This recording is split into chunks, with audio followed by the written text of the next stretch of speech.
ہمارے محمد صاحب آپ کے ساتھ اس پہ بات کر لیں کہ ایک طرف تو یہ ڈیولپمنٹ ہو رہی ہے، دوسری طرف پاکستان کے اندر ظاہر ہے سیلاب آیا ہوا اتنا بڑا ایک جسے کہتے ہیں آفت ہے اس وقت، پہلے خیبر پختونخوا میں اور اب پنجاب کے اندر۔ آپ نے قائمہ کمیٹیوں سے بھی اب استعفیٰ دے دیا اور اب آپ نے قومی اسمبلی کا بھی بائیکاٹ کر دیا، باہر ایک اسمبلی بھی بنا دی ہے۔ یہ سارے موضوعات آپ لوگوں کو ڈسکس نہیں کرنے چاہیے تھے قومی اسمبلی کے اندر؟ بسم اللہ الرحمن الرحیم، ایاک نعبد و ایاک نستعین۔ دیکھیں آپ اس میں بالکل صحیح بات ہے کہ یہ ساری چیزیں ڈسکس کرنی چاہیے، ٹھیک ہے۔ جو بیسک جو مین ایک کام ہوتا ہے جو ہم کہتے ہیں پارلیمنٹ کا ہے، وہ لا میکنگ ہے، اور اس کے اوپر ایسے لاز ہونے چاہیے جو کہ ملک میں عوام کے فائدے کی ہوں۔ مجھے بتا دیں وہ کون سے ایسے جو عوام کے فائدے کے جو بل ہیں یا لاز ہیں وہ ڈسکس ہوئے۔ دیکھیں کانسٹیٹیوشن سے بڑی چیز کوئی نہیں ہوتی، کانسٹیٹیوشن کے نیچے چھوٹے موٹے لاز آ جاتے اس کے ہو جاتے، وہ تابع ہوتے کانسٹیٹیوشن کے۔ اس اسمبلی میں کہ جس میں کانسٹیٹیوشن کے اوپر آپ نے 30 سیکنڈ تک بھی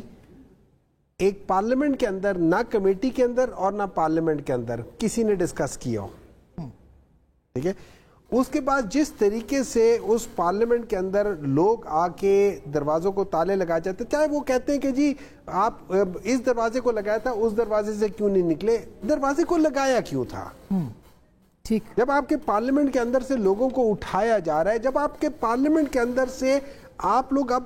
آئیڈینٹیفائی کر کے ایک شخص ہے 80,000 ووٹ سے جیتا ہوا ہے، اس کے مخالف نے کہہ دیا تھا کہ میں اعتراف کرتا ہوں، جیسے خرم دستگیر صاحب نے کیا تھا سارا۔ اب اس کے بعد جب آپ اعتراف کر لیتے، سب کچھ کر لیتے، پھر آپ کو خیال آتا ہے کہ یار میں بھی فارم 47 کی حکومت میں کیوں نہ آ جاؤں، میں ریفر کر رہا ہوں ہری پور کی سیٹ کے لحاظ سے۔ جب اس قسم کی چیزیں دیکھنے میں آ جاتی ہیں اور آپ لوگوں کو وہاں سے نکالنا شروع کر رہے آن اے پریٹیکسٹ کہ جس کے کوئی بیس نہیں ہے، آپ دو ایسے بندوں کی گواہی میں جا رہے ہو کہ جن کی گواہی ایک کورٹ نے ٹوٹلی رد کر دی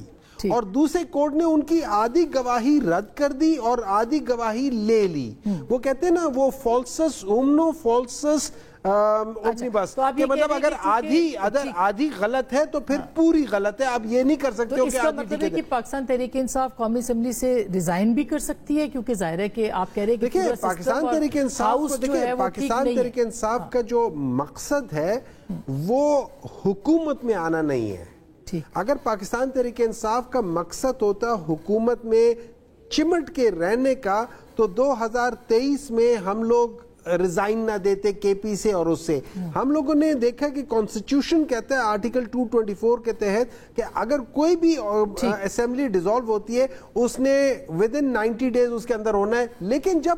جب ہم کانسٹیٹیوشن جس ملک میں کانسٹیٹیوشن کی ویلیو نہ ہو، جس ملک میں لا کی کوئی ویلیو ہو، جہاں پہ آپ نے ایسے لا پاس کر دیے یا ایسے کانسٹیٹیوشن بنا لیا کہ پورے جوڈیشری کو اپنے تابع کر دیا۔